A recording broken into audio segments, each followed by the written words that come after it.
आबिदा परवीन पाकिस्तान की मरूफ सूफी गुलकारा, मौसीकार, कंपोज़र और शायरा हैं, जिन्हें सूफी मौसीकी की मलिका के लक़ब से जाना जाता है।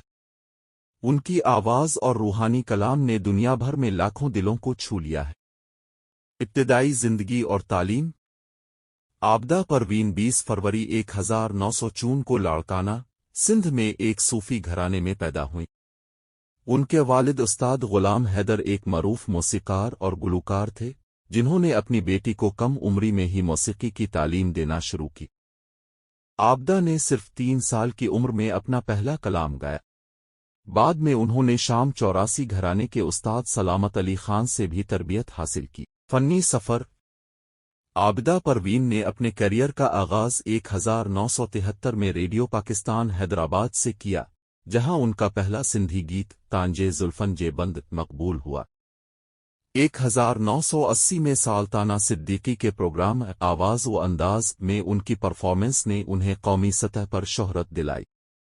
इसके बाद उन्होंने आलमी सतह पर भी अपनी पहचान बनाई और अमरीका, बरतानिया, भारत, नॉर्वे, बांग्लादेश और नेपाल समेत कई ममालिक में परफॉर्म किया। मौसीकी और अंदाज। आबिदा परवीन की मौसीकी में सूफियाना कलाम, कवाली, काफी, गज़ल, ठुमरी और क्लासिकी मौसीकी शामिल है। वो उर्दू, सिंधी, पंजाबी, फारसी, अरबी और सराइकी ज़बानों में गाती हैं। उनके गाए हुए मशहूर कलामों में तेरे इश्क नचाया, यार को हमने, चाप तलक और रमूज़न इश्क शामिल हैं। एजाज़ात और खिदमात।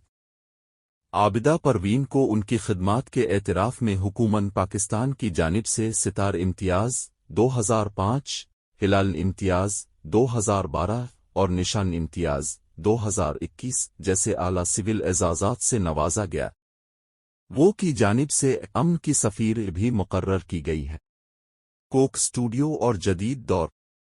आबिदा परवीन ने कोक स्टूडियो के मुख्तलिफ सीज़न्स में शिरकत की, जहां उनके गाए हुए गीत मैं सूफी हूँ, आका, मोलाए कल और तो झूम ने नई नस्ल में भी उनकी मकबूलियत बढ़ाई। उन्होंने अली सेठी, राहत फ़तेह अली खान और नसीबो लाल जैसे फनकारों के साथ भी इश्तिराक किया।